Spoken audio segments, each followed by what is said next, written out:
just because it's your first one, we can definitely start with your journey and where did this idea came about of Synoromed? Yeah, so I studied biomedical engineering at UBC, and so was always really interested in like medical innovation. And during my degree, I was really involved in various initiatives and got more and more interested in sustainability. So I was looking for an intersection between sustainability and healthcare.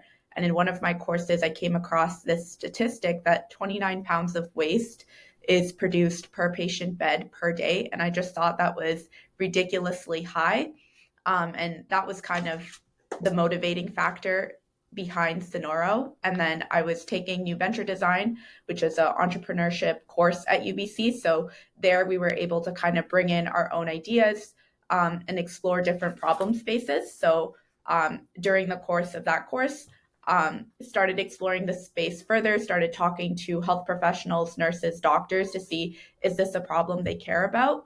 And so, yeah, I was surprised at how much they cared about it, um, how bad they felt about the amount of waste that was produced in healthcare, and that kind of encouraged me to continue working on this and also really pursue it beyond just a course and actually turn it into a startup because I realized like this was a problem they really cared about, but also that there weren't really any good solutions on the market. But the culture around waste and healthcare has also been shifting. Definitely more recently in like the last 2 years, it's really shifting. So I thought it was a really great opportunity, and there's a lot of room for innovation. So yeah, decided to then pursue it as a startup and kind of make the jump. So will you say like anything that a doctor uses in a treatment is just like one time use and they have to dump it every single time? Definitely depends on like where in the world this is. So in developed countries like Canada, the US, Europe, especially Western Europe, there's definitely way more single-use items within hospitals and within healthcare facilities. But in developing countries like Asia, India, there's a lot more reusables that are used.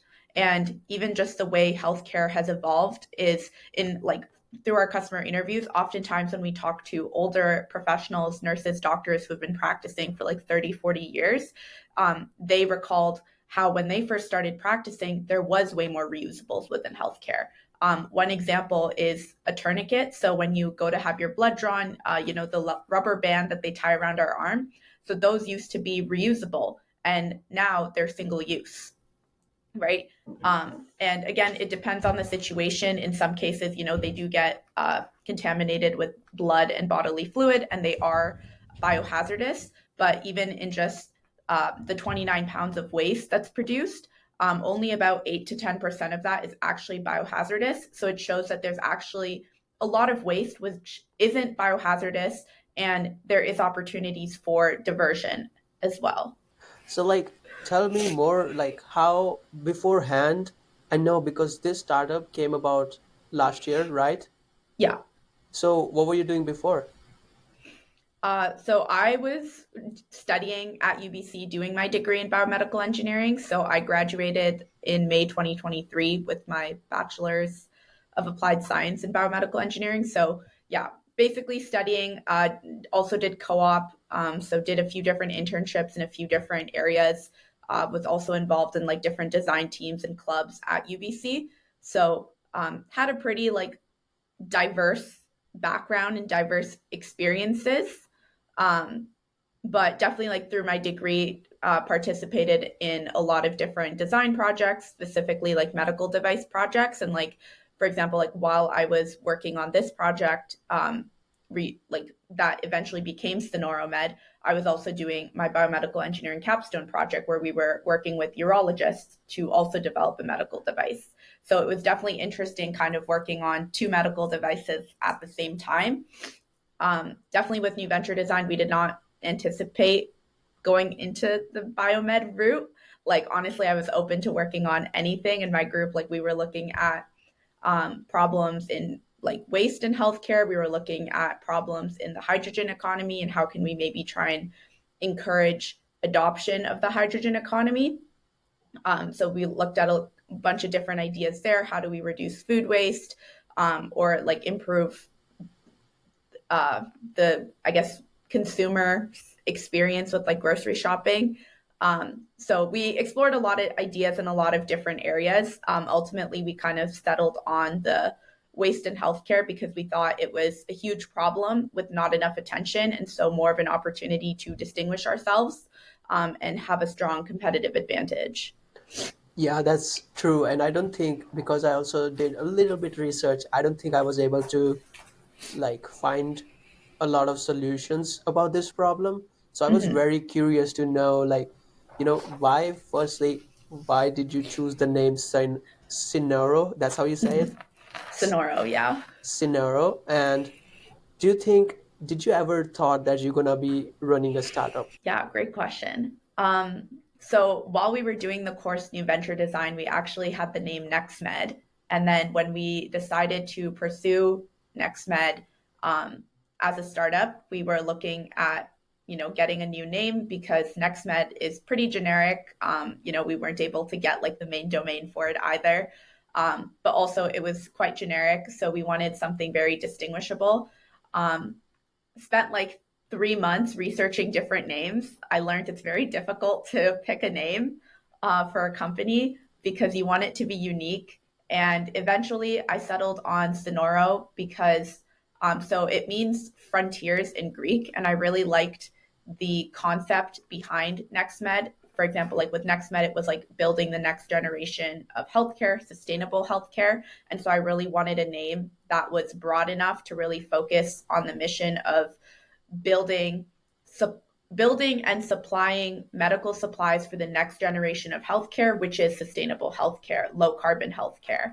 So I like the concept of being on the frontier of this new movement towards sustainable healthcare, or I guess environmentally sustainable healthcare to be more precise. And then in regards to the second aspect of the question, did I think I was going to be running my own startup? Definitely not. Um, I am probably like one of those people. I did not grow up wanting to like start my own startup or anything, but I was really interested in the startup landscape, which is why I decided to, take New Venture Design because I was really interested in learning more about the commercialization of medical devices. Saw a lot of cool technologies being developed, but there's a big barrier in taking technologies from the lab to the market, and that's where I really wanted to build my skills. Is how do we take these technologies from the lab and get it into the hands of the people who need it most? And so that was my motivation for taking New Venture Design, learning more about entrepreneurship in the startup world. Didn't necessarily think I had my own ideas, so I didn't think I would be a founder. I thought I would join a startup and help them on their mission. But then as I started pursuing or exploring this area, I've realized that I do have my own ideas, and that, this was an area that I was really passionate about and I really wanted to continue it. And then decided to also kind of make that jump into entrepreneurship and go full time into the startup, because I think you can go as fast or slow as you want to go. And I think to really try and move fast and like make an impact, like I wanted to just go full time and explore this. And I'm lucky in that, being a new grad, yes, it's scary, but at the same time, I don't have responsibilities like, a family or anything like that, where I'm like, it's okay for me to be in a more unstable environment at this time. And so, yeah, decided to Well, just go with it. And once I started, honestly, I'm really enjoying it. It definitely comes with its challenges, but we're hoping it's all going to work out in the end. Optimism. did that's why you took minor as a commerce, because you wanted to do something related to entrepreneurship? Yeah. I took the commerce minor because kind of to what I was talking about in wanting to build a skill set to help with commercialization of new technologies, I realized it was really important to understand like the business fundamentals, because the world revolves around business. Agree. And so having kind of the engineering degree, I think it gives me a really strong technical foundation, but I think there's often a disconnect between the technical side and the business side. And so my own strengths, I think, from a lot of the extracurricular clubs that I was involved with, I realized are more on the business side. And so wanted to really develop that further so that I can be the bridge between technology and business. And so, even like throughout my degree, I was exploring different career paths, whether that was in consulting to work at like the intersection of business and technology, or then entrepreneurship and startups, where again, I could work at like that intersection of business and technology. And really, for me, I wanted to focus very much on the commercialization of new technologies. Very interesting. So it's like you weren't sure till the last moment, and then you figure out this problem, you research about it, and you see there's no clear solution for it. It gives you Mhm. an idea and a comparative advantage to start something on your own. But then, how did you build a team? Yeah. Um, I mean, I guess through New Venture Design, we were lucky in that we had teams. So the first like 2 to 3 weeks of the course were kind of spent networking with other people in the course, and then creating teams, and then exploring um, the different problems together as a team. As I kind of said, our team explored a variety of different problems, and we really tried to focus on customer interviews to help us determine what problem we wanted to focus on for the venture that we were going to create within the course. At the end of the course, half of us decided we wanted to pursue the venture further. And then over the course of like a few months, our paths diverged and we decided to pursue different things. So currently I am a solo founder. But just by networking and meeting different people, I'm able to bring on, you know, people for like the specific aspects of the business that we need them in. And yeah, we're definitely still super early stage, but I think it's really important to find individuals who really resonate with the mission. Um, and that is, I think, the best way to build a strong team is finding people who are motivated by that mission. Um, you know, tell me, are you immigrant here? Yes. So like I'm just trying to get your mindset. Like you are an immigrant, and then you are taking a route that is not common at all, because Mm-hmm. startup in its own way needs a lot of support from your family, your friends, and everything. And there's no real monetization in the beginning. I'm just Mm-hmm. trying to get like how are you doing it? Yeah, great question. So I mean, I'm lucky, like my family immigrated when I was pretty little. So I did most of my schooling in Calgary. And then I moved to Vancouver to go to UBC. Um, but, I think everything I've learned about working hard, I've learned from my parents. And so, definitely like the mentality of you need to work really hard to achieve your goals has been ingrained in me from when I was little. But yes, I mean, I completely agree. I don't think my parents were the most keen when I decided to go down this entrepreneurial route because it doesn't have the same stability. And, I kind of convinced them on the fact of like, I don't have as many responsibilities right now, and it's better for me to try and do this now than later. That said, it was like, okay, give me a couple of months to really put my all into this, see where I can take it if there's an opportunity. And then, we'll see, we'll go from there type of thing. So it's kind of taking it one step at a time. Like from a personal perspective, I do care a lot about what my family thinks and like, kind of wanting, I guess, like their approval and things like that. But at the same time, like I'm going to do what I'm going to do. And for me, it's like the strong belief and conviction that I've stumbled upon this problem, which is massive, and there's a massive opportunity to make an impact. And so the other way I kind of was convincing my parents was also just like, I'm trying to make an impact here much larger than any of us maybe had thought possible. And whether this fails or succeeds, like I'm going to learn so much more going the startup route. And, even at the end of this, like this isn't lost time. This isn't like lost time on a resume. This is something I can put on my resume. This is an amazing opportunity to learn so much more. And that will just like help me in my career, whether that's, Sonoro or whether that's something else. Oh, I agree, and I think you have surpassed the most hardest and the most hardest level of selling, because in this book I read, if you can't sell that idea to your parents, you cannot sell that idea to anyone. That's true. That's true. It's interesting because I think a lot of people also say like oftentimes your parents might be your like easiest critics. And for me, I'm kind of like, I think I get more anxious convinced talking to my parents or convincing my parents about this than I do convincing like mentors, potential customers, users. Um, so yeah, I mean, it's hard, but I mean I have a really strong conviction in this and things are not going to be easy, but like for example, like I have a poster in my room which I mean I've had my entire degree and honestly it's so true, but it basically says I'm not telling you it's going to be easy, I'm telling you it's going to be worth it.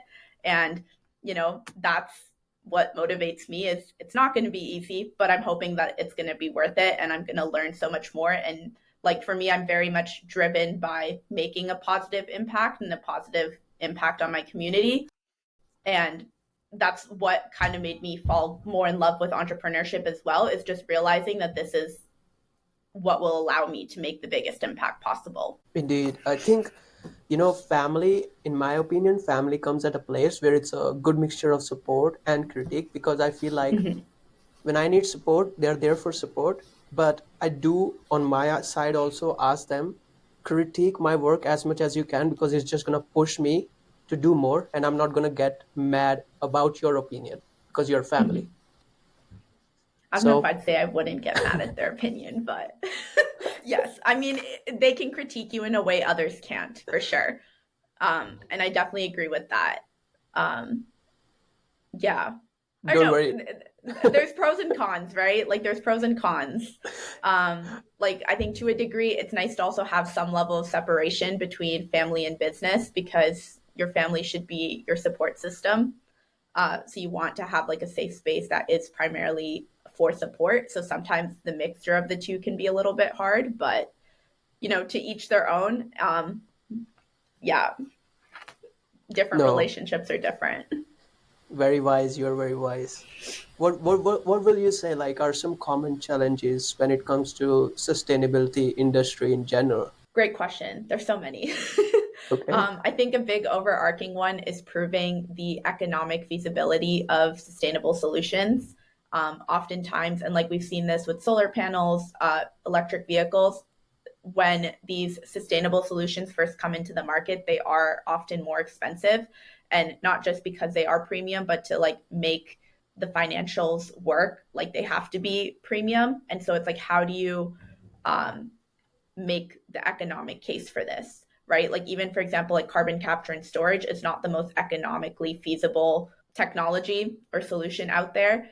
Um, but in some industries, like the economics, improving the economics is so critical to adoption, which is I think one of the big reasons that like healthcare is very slow to adopt, is because especially in public health systems like Canada's, like the health system is very strapped in terms of their budget. They don't have the money to spend on more sustainable solutions. So whatever green solutions are out there, slowly you're starting to see adoption, but you need a very strong financial case. So I think that's one, is definitely like proving the economic feasibility of it. And often as engineers, we don't think about the economic feasibility as much. And I think we really need to. And I think that should be something that's um, included more in the educational curriculum of engineering as well, is, thinking about the economics and how does this work in the real world.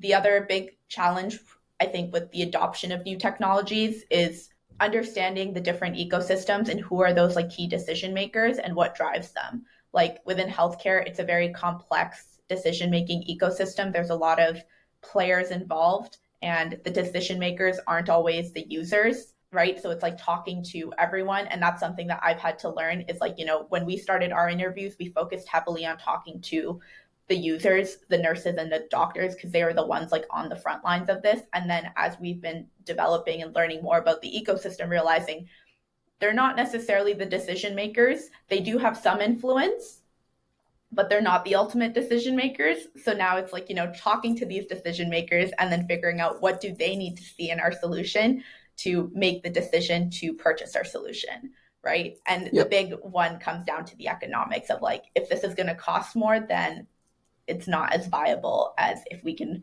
offer cost savings or I think we live in a world. It's all surrounded by economics. No wonder what you do. Regarding economics, do you think, like in early stages, prices in general of the products that are just coming out to the market are more expensive because the raw materials are used in them are also expensive because there's no so much awareness? For example, I'm taking an example of Tesla. mm-hmm. When Tesla came in, they were the sole, I'll say, company who was producing electric cars Yeah, with the objective of sustainability.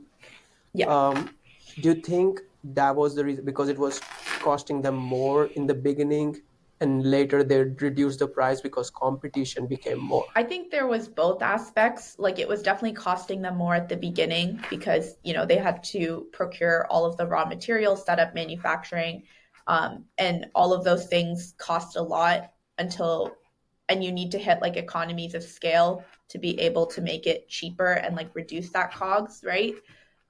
That said, like for different products, you can have some level of like a premium feature to it, right? Like Tesla is still one of the more premium electric vehicles on the market. I guess with new companies and new products, it's like finding those early evangelists who are willing to pay more for that solution. Um, and then when you can prove that, hey, there's people willing to buy this, you're able to, try and like expand that even further and try and hit those like economies of scale and eventually like bring that cost down. Um, Okay, and how, because you also mentioned, which I totally understand, like you can mhm, talk to doctors and nurses, which will be the users, but on top of them, there's our decision makers. So mhm. how are you able to reach out to these decision makers, given that you just graduated?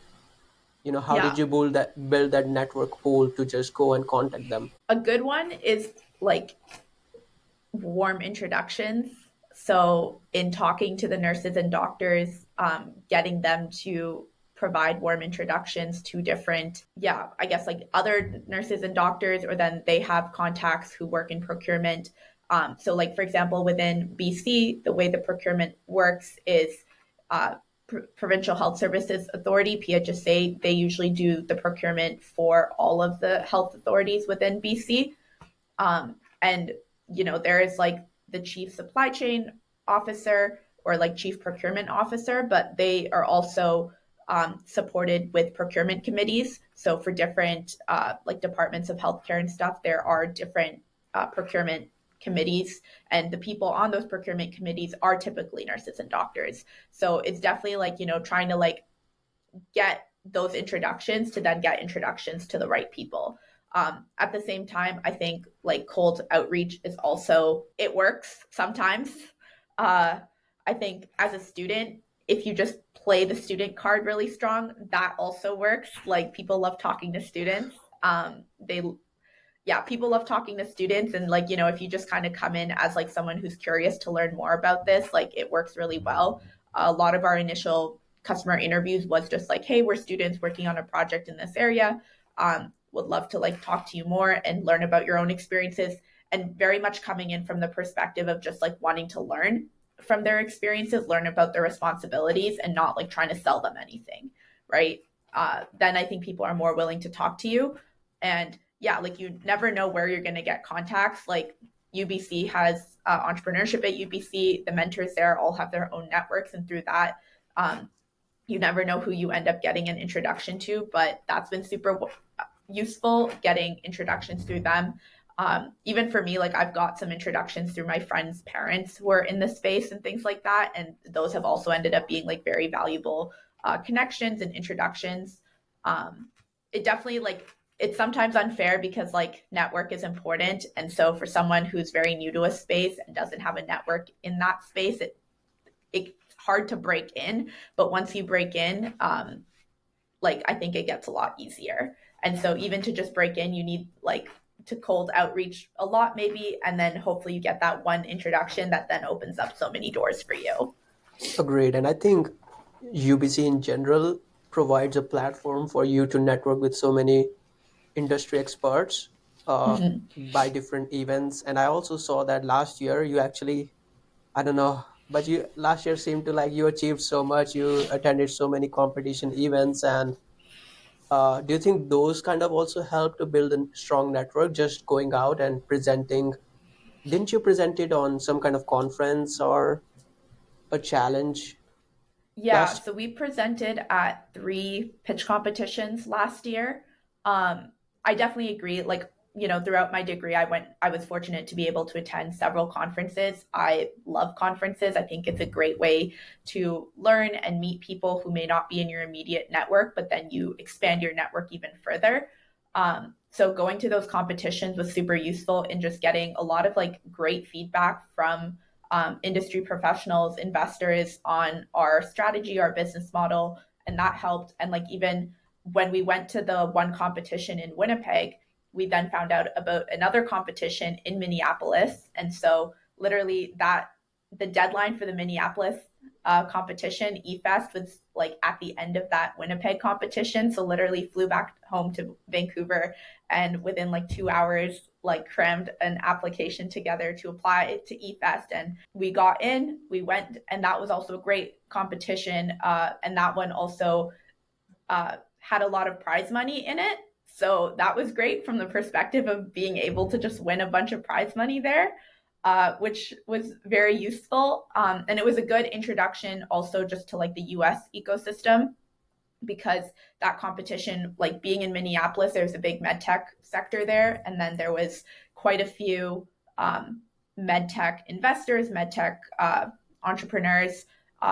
Even just like talking to the other teams was super interesting, because at that competition, there's quite a few teams from Johns Hopkins, uh, from their biomedical engineering department, who are all working on like medical devices as well. So it was really interesting to see their journey and how, they were able to develop their devices, get partnerships with different hospitals, things like that. So yeah, like I think honestly, to what you were saying, like going to these conferences and stuff is super useful. I think once you're in this space, it can be a bit overwhelming because there's always events happening and there's always conferences. And as an entrepreneur, like you do also need to focus on building your business.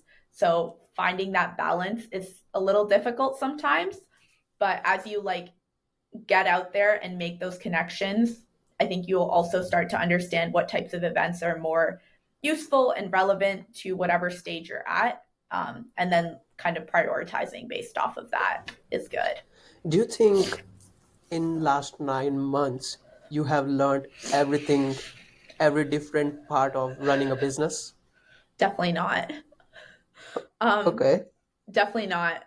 Honestly, I don't think any entrepreneur ever knows anything. Like, I think what makes a good entrepreneur is the willingness and curiosity to always want to learn and to always want to get better and grow.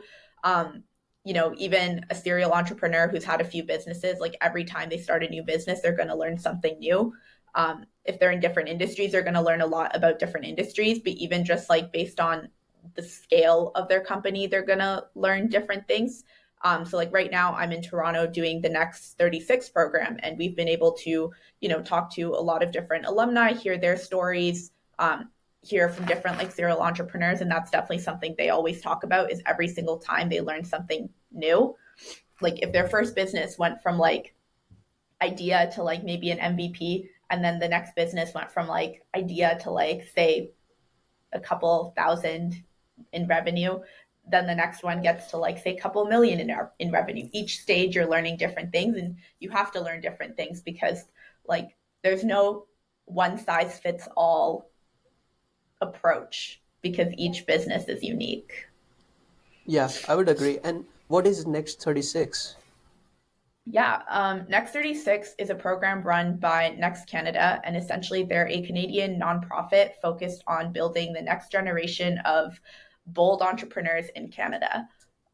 So Next 36 specifically is more of a founder development program, which is what really appealed to me about it. Is the programming is very focused on trying to make you the best founder that you can be, and really teach you, what is that founder mindset that will help you in being resilient to the tough times, trusting your own judgment, making those decisions. Because basically, like as the program, like the different instructors say, like an entrepreneur, you're in like the business of making decisions, and oftentimes you have to make decisions with limited information. So it's like building your own judgment so that you can make decisions based on limited information. Um, and yeah, it's a great program. Highly, highly recommend. Next 36 is really cool because it's focused on like youth entrepreneurs, so like students, recent grads. I think the average age of the people in our program is maybe like 25 or so. So it's also really nice to be surrounded by other entrepreneurs who are also kind of in the same stage in life, because we're also going through some of those same personal challenges and trying to figure out adulthood. So Okay. highly recommend. And do you think anyone can sign up?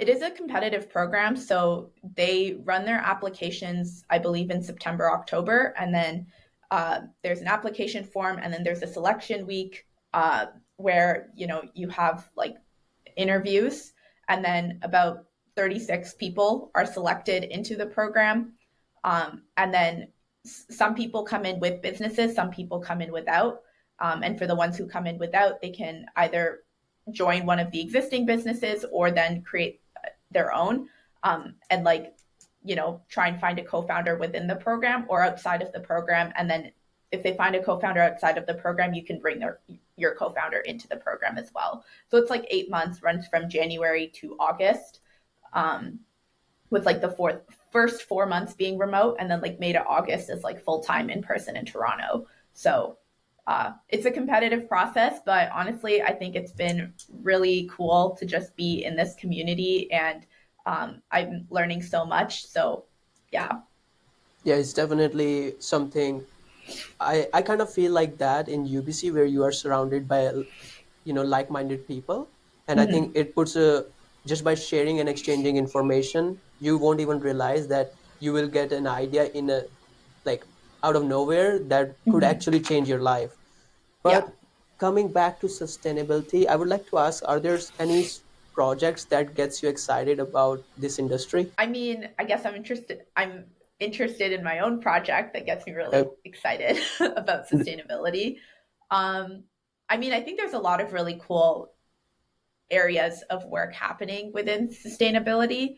Um, Personally, I'm really excited by this circular economy movement that's happening and all the ways circular economy is kind of being developed.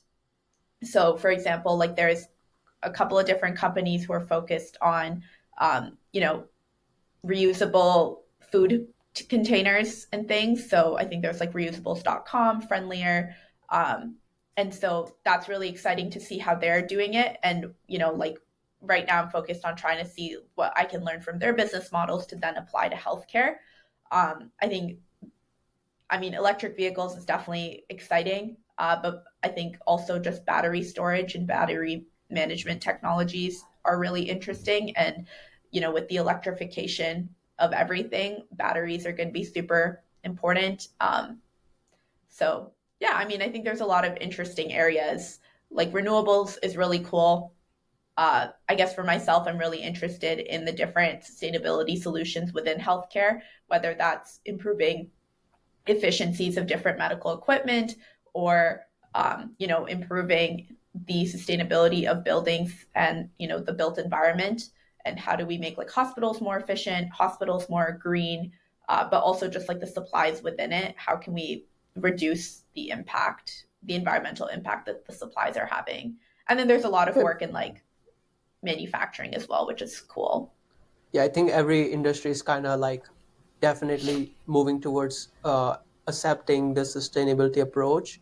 And Yeah. I think with technology and digitalization worldwide, people are Mm-hmm. starting to change earlier than they used to. Do you think on at like as humans on our individual lives we can also approach sustainability better, and if so, how can we go about it? I mean, definitely, I think, there's a lot of new technologies coming out. And so with these technologies, it will make adopting more sustainable practices into our everyday lives more easier. So, like, there's a big movement towards like micromobility, like a walkable city. I guess I personally don't have a car, so I use like public transportation, which is great. There's like in Vancouver, there's like Evo and like car share services and things like that. So I think that's really great. Um, there's obviously more eco solutions as well, whether that's, carrying around your own mug. Like, there's a lot of small ways to incorporate sustainability into our everyday lives, like, yeah, carrying around your own mug, having your own like takeout containers, or then like going specifically to businesses that are using reusable takeout containers, and like those types of solutions that are being offered. Um, yeah. I mean, I I mean, think I there's a think, lot of work that we can all do. So, yeah, I think a follow-up, maybe it gives a little bit more context. Like, how can businesses and the communities can get together or collaborate in some way to find, because businesses by themselves cannot exist without a community. So yeah. now how can they collaborate better to, because at the end of the day, sustainability is something it's for all of us, like to do better for this world. So what do you Yeah. think? Where are we going with this? I mean, I definitely agree. I think we need more collaboration between businesses and like the community.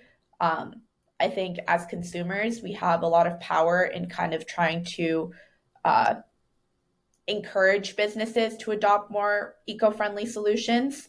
And so, even with uh, like I think the Body Shop, for example, in I'm not sure if they have this in Canada, but like in some areas, like they've started like reusable or like refilling stations and things like that where you can like refill whatever moisturizer, shower gel, whatever it is. Um, and a lot of these movements that companies are doing, they can only do it if like the consumers adopt them, right? So as consumers trying to advocate and encourage for more eco-friendly solutions, but then when companies do roll out these eco-friendly solutions, actually adopting them is also really important because if we don't adopt them, they're going to remove them, right? So I guess like being informed on what is out there and trying to engage with it. And then I think the other important part is just like bringing up the problems, right? Like there's a lot of entrepreneurial people out there who are looking for important problems to solve, good problems to solve. And so I guess just vocalizing those problems more, I think would also help in just like inspiring entrepreneurs on hey, this is a real problem. Can you come up with a solution for it? Or, like, I think the best entrepreneurs, or yeah, like there's a lot of entrepreneurs who build businesses for problems they're facing, right? So, like, if you face a problem, there's nothing stopping you from trying to come up with a solution and trying to make a business out of it, right? So, I think just like more discussion about what are the different problems and how can we and what are areas that are lacking in terms of like sustainability options because unless there's discussion around it there won't be action either. It's good. It's good. I'll laugh on this, but I think you're very influential because talking to you now, my mind is working. What are other problems to Yeah. solve? So I, Yeah. I'm thinking like, is there any platform where general public can put questions or put their problems? Like, I think this is a problem needs to be solved. Honestly, yeah. I mean, I'd say like Reddit is a good I mean, I personally don't engage that much on Reddit, but I know like some of the entrepreneurs I know, like they'll post something on Reddit to see, hey, is this something people care about? And that's a good way. Same with like Twitter or X. Like, I think those are all great platforms to have kind of like that open discussion. And so, posting about this is a problem I face. Is this, and just asking, like, does anybody else deal with a similar problem? um yeah, I think discussion, like even as we're talking about this, I was like, yeah, honestly, like we definitely need like and there's like specific websites, I can't remember them right now, but there's definitely like a couple of websites where people post like startup ideas or something, so potentially posting like problems that you're having and seeing like if there's solutions out there, like these discussion boards are probably the best area to kind of Got it. start that dialogue. Got it. No, that makes sense. So I'll ask you a Google-based question, and it says there are often debates around the balance between economic growth and environmental protection. Mhm. What's your take on this? Okay, my take on this, we only have one planet, and I think it's really important to think about the environmental aspect of solution, like the environmental impact that different technologies are having, right? Like, for example, with this boom in AI, it's great. It's going to change the world. I'm really excited to see how things will change and how, businesses will be optimized and things like that. And we're definitely at that point where like every business needs to adopt AI to be competitive, right? But with this AI boom, I don't think we always think about the energy consumption that the compute needed to run these AI models requires. So it's even more important that if we're becoming so heavily dependent on AI and the amount of compute power it needs, that we try and take action in other areas to minimize our energy usage, minimize our environmental impact. Because, like, again, there's a lot of work, I guess, in space tech right now and, trying to become multiplanetary species. And that's great. But, like, even this might be controversial, but it's like, even if we become a multiplanetary species, like, we still only have one planet, and are we going to become that the villain in all the sci-fi movies, right? Like the sci-fi movies where it's like extraterrestrial like species comes to Earth because they like ruined their own planet that it's inhabitable. Like, do we want to be that person, or do we want to be that species? So I think it's not a question anymore about like either or. Like, it should, and it shouldn't be. I don't think there needs to be trade-offs. I think if with creative problem solving, we can find ways to make good businesses both economically profitable, but also environmentally conscious and have like a smaller impact on our environment. I hope that Well, makes sense. no, well said. I think I'll be on the same page. To be honest, I think I'll be on the same page. But what would you think? What would you say about Canada's startup culture? Do you think it's doing pretty well? I think there's a lot of room for improvement. Okay, okay. And if you could implement, or if you could implement a change or add something in government policy, what would it be? Next was founded around the concept of trying to improve the entrepreneurial ecosystem in Canada, right? And try and like build more unicorns in Canada. Which is also what like really appealed to me about Next, was this focus on trying to improve like the Canadian startup environment. That said, like when we had our kind of like second phase kickoff, one of the stats that they showed was that there's less entrepreneurs in Canada now than there were 10 years ago. And so like I think there's a lot that can be done because Canada has amazing universities and great talent, but a lot of the smartest people are still like leaving Canada to go to the States, right? Whether that's for jobs or whether that's to start their own startup. Like a lot of very smart entrepreneurial people I know are going to SF or New York or wherever, and so it kind of becomes this question of like, why aren't they staying in Canada? And I think something that would improve the Canadian startup landscape and the entrepreneurial landscape is it's two things. So one, more capital, right? Like to what you were saying, like the more successes there are, like the more there will be. And that's what's made Silicon Valley. Silicon Valley is like, all the successes there have resulted in more capital being invested there and more like entrepreneurs moving there to build those businesses. So trying to like cultivate the environment that will foster entrepreneurial thinking and entrepreneurial action. So definitely like more capital, but I think to get more capital, we also need a culture shift because like even just today we were having this uh, talk about like resiliency, entrepreneurial resiliency, and something that really like stood out to me was like the culture aspect, right? Like in Silicon Valley, like if you start a startup and it fails, you're still learning, right? And it's not viewed as a failure, it's viewed as a success because it's like you're learning and it's an achievement to even have started a startup.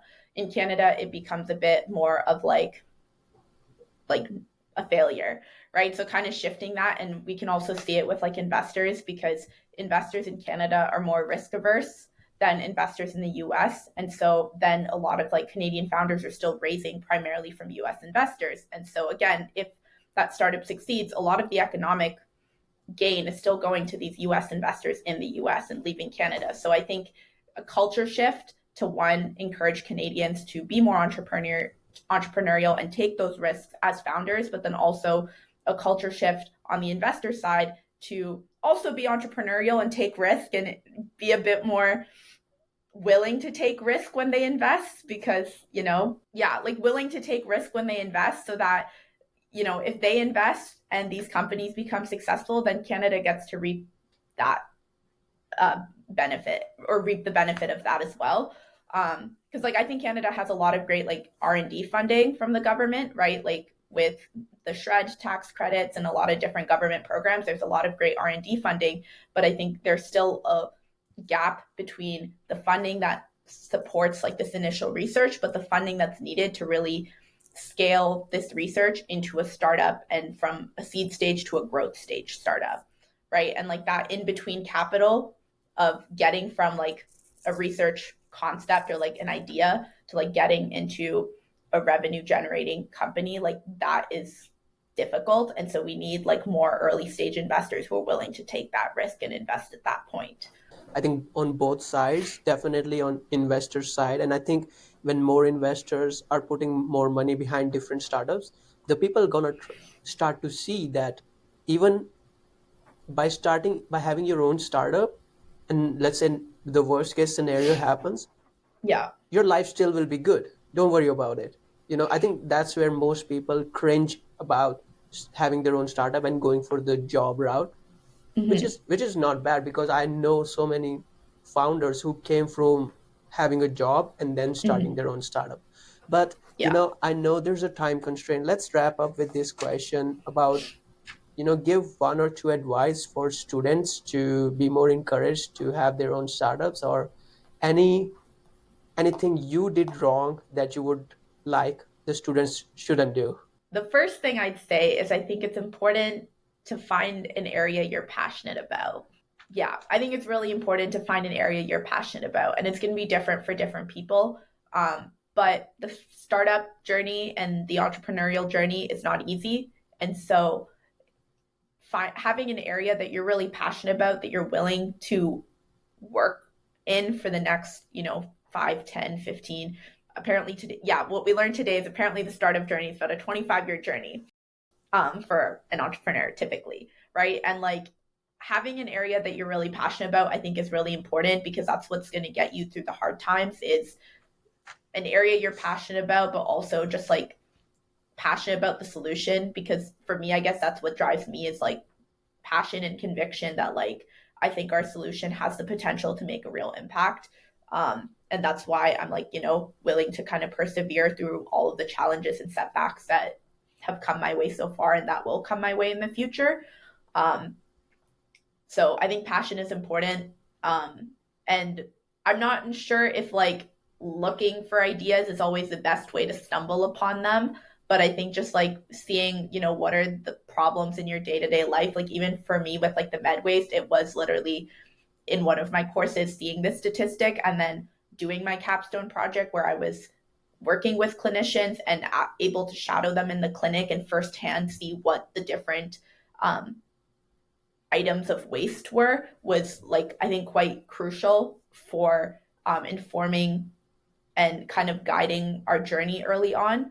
Um, and then I think the next important thing is just, honestly, I think the most important thing to any entrepreneurial journey is figuring out your best like stress management techniques that will allow you to kind of persevere through the hard times and be resilient through the hard times. And whether that's passion for the problem or, having a strong support system, like I think that will really help you get started, but also help you manage the uncertainty, because entrepreneurship is filled with a lot of uncertainty. And just being willing to take that risk is important, and even just like get started on that journey is important. In terms of mistakes I've made, team is critical. Take your time with, finding a good team, building a good team. And I think it's important to have a strong values alignment as well when building your team, having the same uh, alignment in terms of like what is your vision for the company. Like, is it a 5-year exit, or are you wanting to spend the time to try and build this into like its own like standalone company, right?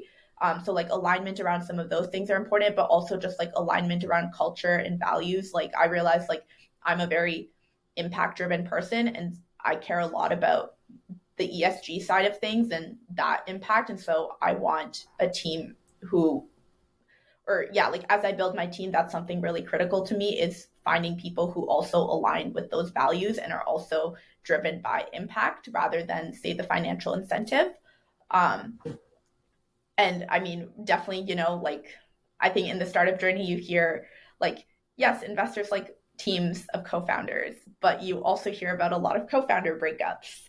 And they're also not the easiest of breakups. So taking your time in building a team and finding the right partner is important. And I mean, I'm currently solo founder, so I don't think there's anything wrong with also just being a solo founder. I think if you're passionate, if you're convinced about what you're doing, then I think you can still do it as a solo founder. And if you know like what areas of like or what skill sets you need, then I don't think there's anything stopping you from being a solo founder. And like there's a lot of great businesses that are solo founders, so I don't think you should let not having a co-founder be the deterrence to jumping in and doing it. Awesome. You had to share so much. I'm glad I asked this question. And one thing I wanted to point out, because you mentioned about uh, how some places are doing where you can refill your detergents, and I definitely saw that in UBC. There are Mm-hmm. machines where you can refill soap, detergent, which is, I think UBC is doing very good with their ESG and everything. Yeah, no, they definitely are. They're like one of the most sustainable campuses I've seen. Like they have really good waste sorting as well. Like I know as like UBC students, I think we've got used to always seeing like those four bins everywhere, but like seeing other university campuses, like every single time I traveled for a competition to a different city or to a different university, I realized how good UBC's sustainability initiatives are. Because yeah, not everywhere has that, and just like having those different bins and like showing like what goes where. um and yeah, like there's a lot of great initiatives around UBC that focus on sustainability, so I think, I mean, it I guess makes sense that like for me to want to pursue sustainability in healthcare, like I was definitely inspired by all of the stuff that was happening at UBC.